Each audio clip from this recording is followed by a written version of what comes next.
Yes, people, welcome to Drive to Survive Season 6, Episode 5. We're doing a review of every single episode of Drive to Survive Season 6. If you don't know, then get to know, people. We've got a review of every single episode, every single season, okay? From Season 1 up to now. Here we are, Season 6, Episode 5. The title, Civil War. This is all about Alpine. This is all about Esteban Ocon versus Pierre Gasly, okay? A situation, a rivalry that has been in the booking for years. Okay, two people who grew up as best friends in go-karting, and then one day something happened in that race, and ever since then it went downhill. Okay, this is a situation where Alpine, they've offered nothing but entertainment in Netflix Drive to Survive. They've constantly been providing content, constantly been providing some entertainment, of course, unless you're an Alpine fan.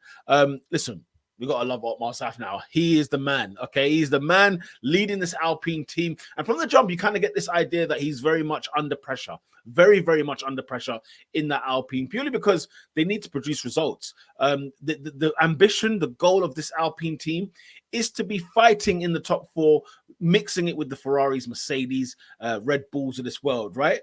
And what's been happening is it's always been potential with the Alpine. It's always been potential with Renault. And every single year we get frustrated and we're done with the Renault team. We're done with Alpine because of their unseriousness in Formula One up to date, right? But, you know, we get, obviously, Safnauer starts things off and, you know, the pressure is on him to deliver this season, okay? To really knock on the door of the front three.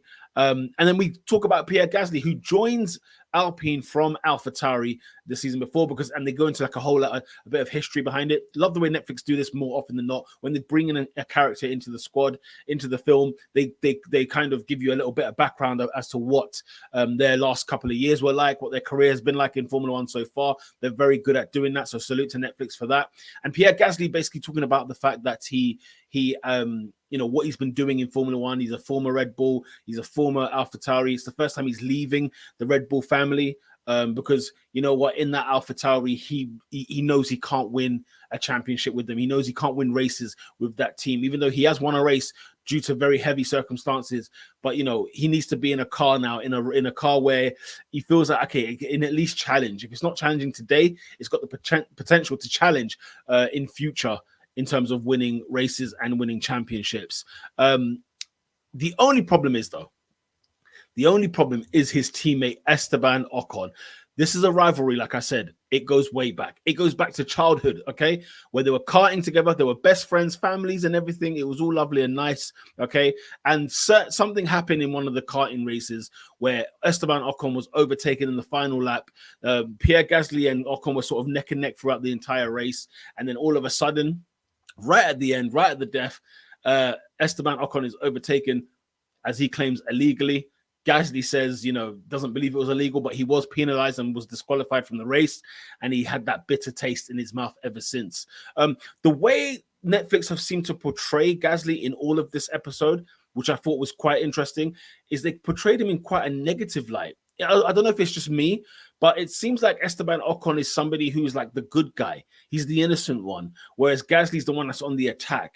You know, he's the hunter, sort of trying to not cause commotion as such, but if anybody's going to leave a bit of needle, it will be him. And I thought it was very interesting because I kept seeing that throughout. Now, Gasly, to me, you know, I like Gasly. I like Pierre Gasly. What's not to like, you know? We felt like he was treated unfairly at Red Bull when he was relieved of his duties mid-season because he wasn't performing well in that Red Bull. But yeah, and Esteban Ocon, though, at the start, you know, they do go through a few scenarios where they reveal that he's actually not the best teammate. You know, people got fed up with him. Sergio Perez, when they were in Force India together, he got fed up with him. Alonso, even at the end, was fed up with him. And and so these two have got a bit of history. They will never be best friends, as Pierre Gasly has put it as well. But yeah, I love the talking, you know, the behind the scenes. They take us back to the childhood of these two drivers as to what life was like as go-karters. And it was really good. They then did like the kind of Alpine kind of got them together and wanted to sort of not relive the moment itself, but they were going to be, but it's for like a promo vid, a bit of content creation for Alpine. They got the two boys in go-karts again, just like the old days. And they were not meant to be racing each other, right? So it was meant to be like quite a close battle, try and make it as close as possible. But obviously, it's like scripted racing, and Gasly's to stay behind Ocon, that kind of thing. So it was that kind of vibe that was going on there. But it seemed like in the footage, Gasly was pushing hard. And the Alpine staff are like, slow down, Gasly. Like, we don't want him to be like flying through. And Ocon, I think, is feeling that pressure as they're driving. He looks behind him. And as soon as he looks behind him, he kind of loses control of the car. He loses control of his steering. He spins to the side and it kind of goes off track. And everybody was like, oh my God, this is pre-season, by the way. This is like before the races even, the season's even started. So you already see that even when it comes to that little promo video about, their careers in karting and everything else, what could be a lovely, good story. Again, they were even competitive then. It's so interesting to see. And, the way, obviously, they tried to, capture that moment, Netflix, they tried to make a really big spiel. But listen, they didn't need to fake that story at all. It got to the Australian Grand Prix, and I forget how good Alpine were in terms of pace. I forget how fast the Alpine is at the start of the season. It kind of confused me. Like, I see them in Monaco, they were doing very well. You see them in Australia, they had the pace that was there. They crash in Australia. Can you believe it? The two drivers collide and crash into each other. It looked like a bit of a team. It looked like a bit of a mistake / they could have avoided the accident type of thing. It kind of wasn't their fault, but it kind of was their fault. They could have avoided the situation. And yeah, it was, a little bit of needle was left in there. And obviously the press hot on it, asking the questions. What do you think? Whose fault was it? What they were gagging for it. Okay. And in fair play to the drivers, they kind of kept it calm, tried to kibosh it. Pierre didn't really want to be there anymore. Ocon was kind of like, look, I'm not going to say anything, but it's kind of obvious. Like, you saw what you saw. So, a bit of needle. And that's what you get in with these two drivers, very competitive drivers who obviously have got history. And the focus seemed to be from the Alpine perspective, especially from the drivers, the clash was against them. Now, remember, we were talking about Gasly leaving AlphaTauri so he could join Alpine in a car where maybe he can potentially win races in future, down the line, win a world championship. But the focus seemed to be those two at each other's necks, respectively. It wasn't like vicious, it wasn't violent, but it was like, it was almost like they sort of let each other know that they're there, type of thing. But yeah, they crashed in Australia, and it was just a thing that Otmar did not need. Otmar's under some serious pressure because, as I said, he needs to perform. And, he thought about getting another driver in. Obviously, Alonso had left. And don't forget the years previous, Alonso leaving as well as Piastri leaving. There was a bit of a disaster going on at Alpine. They've been a disaster a few times in Formula One. Let's have it right. But at the same time, they then recruit, Otmar to recruit Gasly. It's weird because Gasly's a very good driver, very quick driver. So you would love to have Gasly in your team. When you've got Ocon in your team already, it can cause a bit of a problem. Okay, so I guess the question is, like, should Ocon even be there? Ocon's very underrated, in my opinion. But yeah. Anyway, Laurent Rossi, the CEO of Alpine, all of a sudden just starts speaking out against the team publicly. Online you just find that this image and this footage about them, sort of being, amateurs. And yeah, it was very bizarre. And Otmar's finding out online as well, like everybody else. That's what he said to the press. And they were asking at the Grand Prix. I think it was the Monaco Grand Prix or something like that, where it was kind of, did you expect this to happen? Did you expect to see this? And you can just sort of see that there's a bit of friction already amongst the team. And I kind of got that vibe, the way the interviews that were taking place, the confession rooms between the different guys, even Ferman as well. He was in that. Was it Brian Ferman? I forgot the first name. But Ferman, Laurent Rossi, Otmar Safnauer, they were all kind of having conversations. And it was all a bit like, yeah, I'm not too sure about this. And they kind of just, I was just seeing rifts being caused, like, little ripple effects when you throw a stone into the lake. Those little ripples were starting to bubble up at there, and it was very, very negative in my opinion.